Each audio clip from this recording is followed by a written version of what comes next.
Church throughout the nations, live from Telegracia International Studios. Prepare to receive the desired of all nations, the King of Kings, Lord of Lords, Dr. José Luis de Jesús, the man Christ Jesus. Yo, Jesucristo hombre.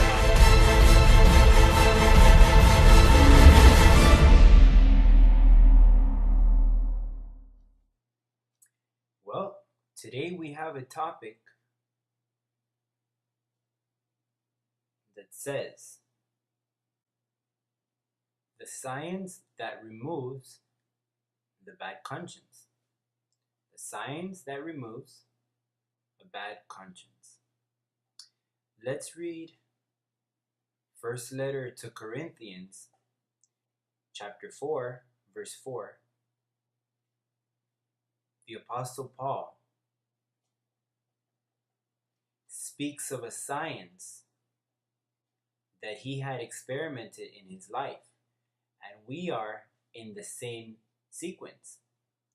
When a life is affected by the gospel of uncircumcision, a discipline begins, a process of discipline. The discipline of God begins to work with him until it brings him to organize his thoughts. It takes you to a level of, because the purpose of removing a bad conscience is to take you to a greater glory.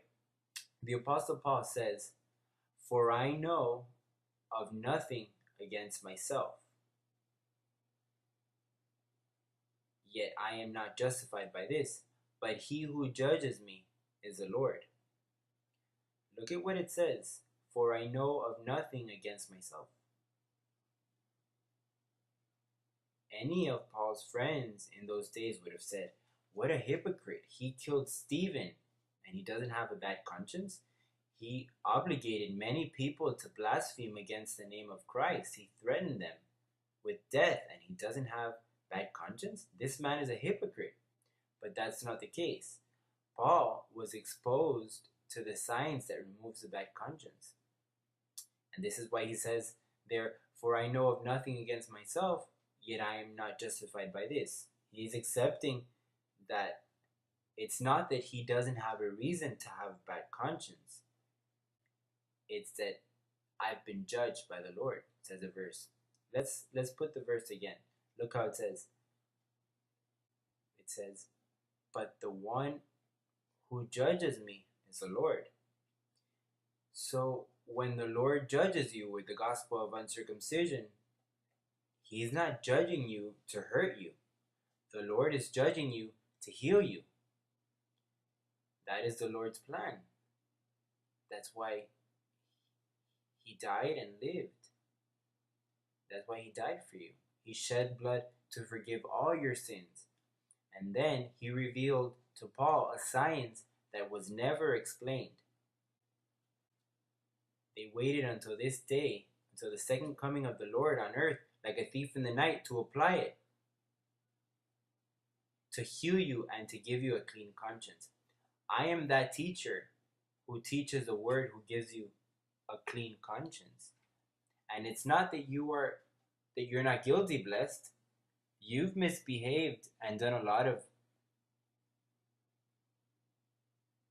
just like me, but the Lord judges me. The Lord judges you, and if you expose your life to this teaching, it doesn't matter if you're in prison, if you have killed or assassinated, I give you the opportunity to enter and live with a clean conscience.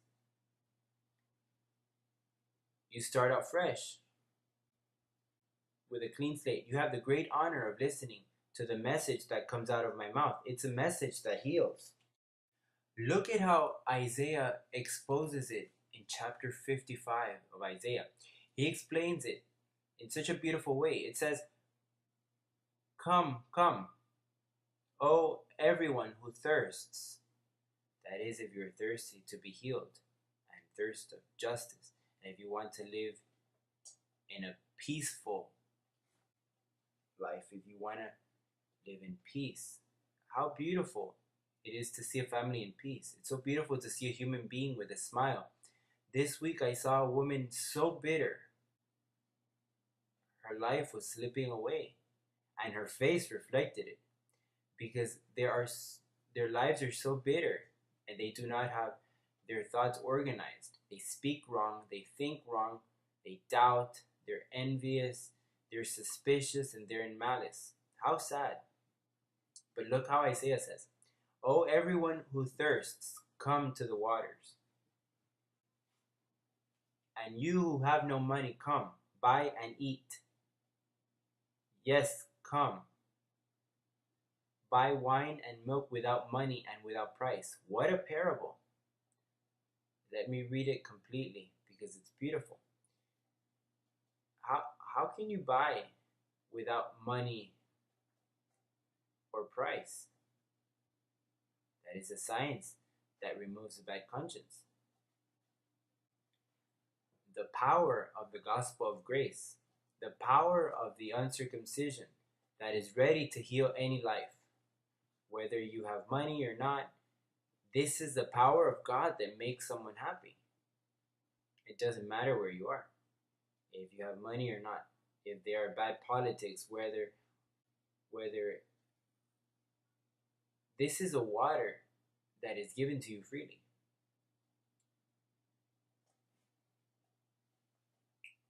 It says in verse 4 of Isaiah 55, verse 3, "Incline your ear and come to me. Hear, and your soul shall live, and I will make an everlasting covenant with you. The sure mercies of David. Indeed, I have given him as a witness to the people, a leader and commander for the people. Surely you shall call a nation you do not know, and nations who do not know you shall run to you because of the Lord your God, and the Holy One of Israel, for he has glorified you. The teacher of the nations. I have been placed as a teacher to the nations." What kind of teacher? A teacher of the science that satisfies your soul, that heals it, which firms it. This is not just any message. This is a powerful message that makes the entire human being, it compounds it. It organizes your thoughts so you can live a life that is pleasant before the Lord. The system is in shadows. The religious system doesn't know this word. They have a veil entwined on their eyes, a canopy that doesn't let them see, a canopy entwined with steel cords that have formed for 2,000 years. The pastor doesn't understand. The theologist doesn't understand. They are in darkness. They can't understand this message. This is why they will not be part of the first fruits. The first fruits, in the English Bible, this is how it says, first fruits. First means first. And there will be great earthquakes in various places, and famine and pestilences. And there will be fearful sights and great signs from heaven.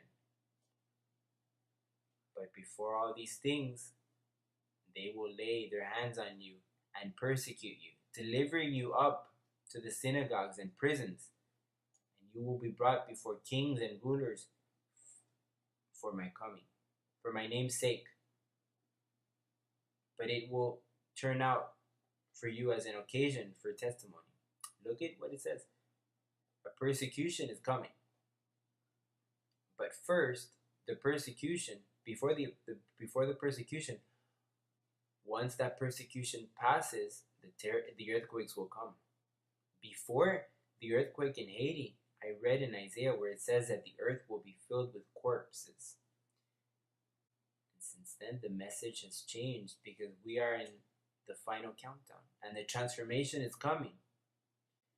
And since I announced that was coming, look at what happened in Haiti. Look at what happened in Chile. I don't rejoice because of the deaths and the hunger and when they see those children that are hungry.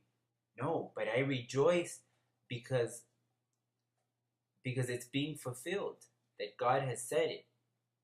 We are not people who rejoice in other people's pain. Like some people have said through the press. They said, I rejoice with their deaths. No.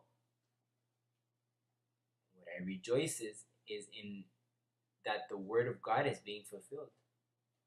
I'm sure that Eduardo Aviles, our blessed in Chile, he doesn't rejoice that the people in the city of Chile, Concepcion, and of everything that has happened there.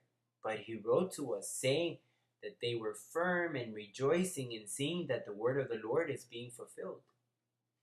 And it will continue to be fulfilled. Listen to what I'm telling you. There are more judgments, more earthquakes, and great calamities over this earth. I'm warning you, so that when it happens, you know that I told you so. Because the countdown is coming.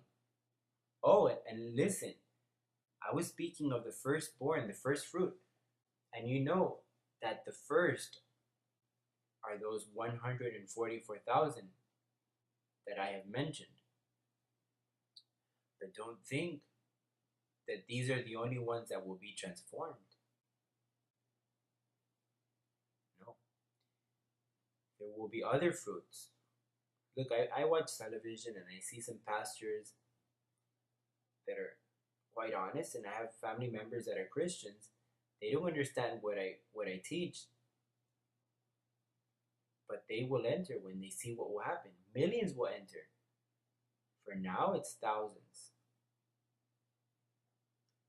But later, many chosen will come. Many angels that have participated in flesh and blood will also be saved. The important thing now is that God does as he wants. And the first fruits is what I want in this stage of the harvest. But later, there will be others that come after when they see what has happened to us. And how will this happen? I have advised you to continue going to school, continue to study, continue working, continue using your money wisely. Organize your thoughts. Listen, it's not time to live. I wrote around here the experiences in your life with everything you've gone through. You've suffered a bad wife, a bad husband, bad this, bad that. And it's time for you to complain and walk in envy. No. Because I could have done this, I could have done that. No. It's for you to organize your thoughts and say, I am more than triumphant. I am more than triumphant. I regroup in good living. I live in the life that the angel, because the angel is looking for you to listen. He's looking and listening to you. And if you don't organize your thoughts and accept your current situation, your angel will grow sad. Until you don't organize your thoughts and say, I am more than triumphant, I am fine, I don't deny the Lord in anything in anything that I have gone through, in nothing. The idea is for you to gather and organize your thoughts. Jesus of Nazareth organized it. He discovered what his mission was in life.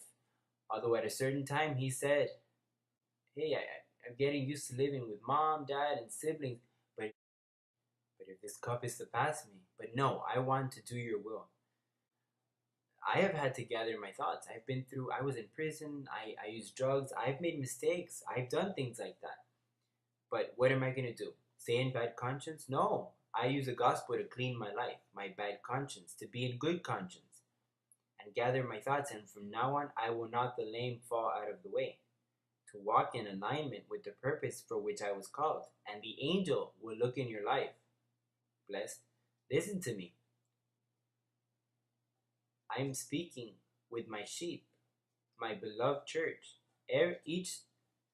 Each life that has understood this word, the angel has a purpose with that person. But you have to organize yourself. You can't be adrift, tumbling here and there. You have to organize your thoughts. You have been called. Listen, you're a competent minister. You are a treasure in an earthen vessel. You are a perfect spirit. You are a God on this earth. You are sanctified, justified, and cleansed. You're a very powerful being. In Psalm 16, it says that the conscience teaches. The conscience judges. The conscience teaches. The conscience accuses. This is why you need to use the powerful gospel of grace. Psalm 16, verse 7 says, I will bless the Lord who has given me counsel. My heart also instructs me in the night seasons. Your conscience also needs to be in line with the covenant you were called to.